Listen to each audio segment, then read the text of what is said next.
Welcome to What the News. I'm Ethan Dutcher, and I'm back from my vacation, also known as chronic depression. It's okay though. I've got a phone call with a psychiatrist in like 3 months.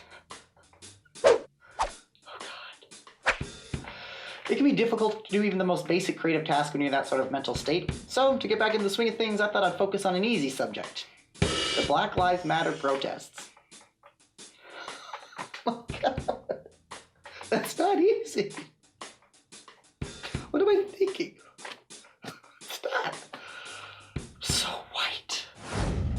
As some of you already know, I've been handing out vegan sushi rolls and cold brew coffee at the Black Lives Matter protests here in Portland, Oregon, which is currently on its 47th day of straight protesting.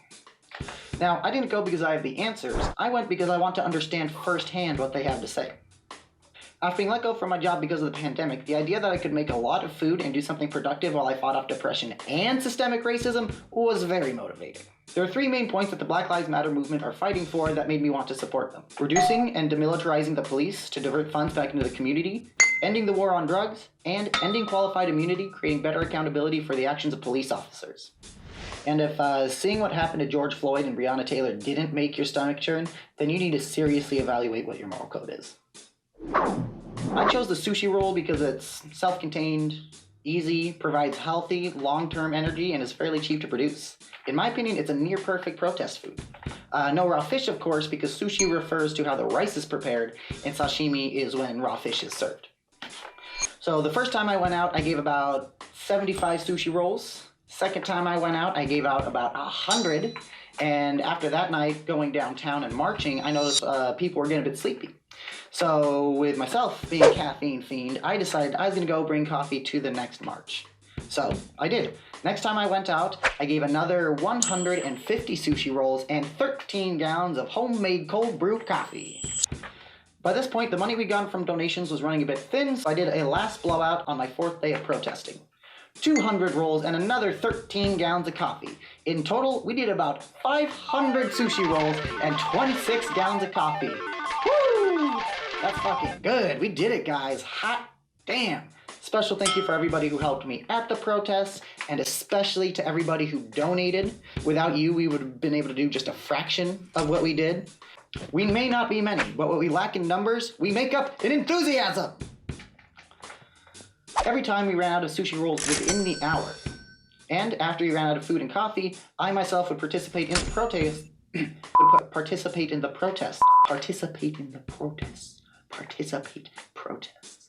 And after I ran out of food and coffee, I would participate in the protests, sometimes late into the night.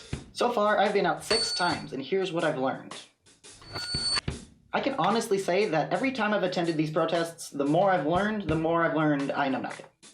This became the most apparent to me on Juneteenth when I thought to myself, what's Juneteenth? Or Blackwallstreet, or even how Jim Crow laws still affect us today. It's still unclear to me. Now, I could say this was because it was never taught to me in school, but we live in a time and a place where ignorance is a choice, so fucking educate yourself. Here are just some of the things I experienced at the protests. Powerful speeches. I was part of the group that laid on the Burnside Bridge for 9 minutes, the amount of time that George Floyd had an officer kneeling on his neck, resulting in his murder. There was a protest llama. Apparently his name is Caesar, and I will link his Instagram and website below. I got pushed away from the Justice Center by a wall of riot cops for reasons I had no idea. The protest was perfectly peaceful until that point.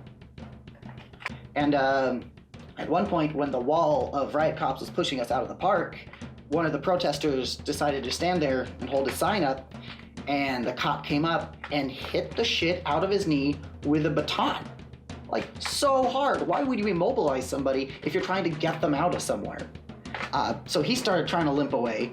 So I had to run in and pick him up. Luckily, I was with a friend, and he grabbed the other side, and we were able to start dragging him out of here. But it was literally a wall of riot cops going fast, pushing everybody out.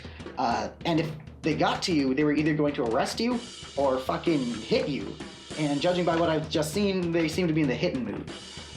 So we grabbed him, and we were coming out, and this wall was 2, maybe 3 feet away from us at all times. We were just barely scraping past him. At one point, there was a girl, that we never met, coming up, looking at the guy we're dragging and just going, pain is temporary. Fucking move! It was very intense. Eventually, we were able to get far enough away that we were able to put him down somewhere safe and then get out of there. Yeah, that was an intense experience. If I didn't have something against the Portland Police Department before, I certainly do now. That gave me more motivation to keep going back after seeing firsthand that bullshit. It was bullshit. I got tear gassed, which was not pleasant. 1 star, but would not recommend. And I met some genuine, intelligent people fighting for what they believe in and trying to make their community better, and I respect them greatly. And I also met a lot of dickheads who I would never want to associate with. One night, a small group tore down the plywood in front of the Justice Center where they knew the police were and started breaking in, intentionally creating a confrontation with the police.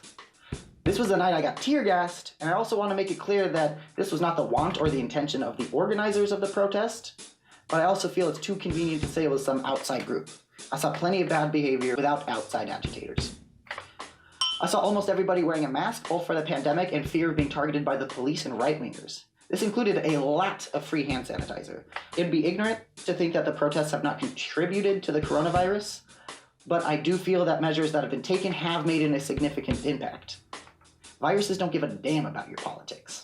And then I saw even more bad behavior and excessive force from the Portland Police Department, seemingly hell-bent on proving the point of the protests. The police are all like, people are protesting police brutality. Let's break the Geneva Convention. War crimes. Every time I went out and came back, I learned more, but I had less of a clear opinion on how I feel about this entire situation. If you are looking for answers, I'm sorry, I don't fucking have any. Seriously, I have nothing. I'm not qualified to say if this is the right or only way to get police reform, or if the destruction and police confrontation is the only way to get people listened, because when the protests are truly peaceful, nobody gives a fuck. But I also love this city, and I don't have the same anger and animosity a lot of the people there have. I can't say not everybody at the protest was out there for the same reason. The message was not very unified, and it was a very tense environment. Many of the people I spoke to are emotionally falling apart. The message of the shutdown for people struggling with mental illness like depression, anxiety, and addiction has been stay inside and get fucked. The hard-earned routines that supported healthy lifestyles have been shredded, and in its place, distance and isolation.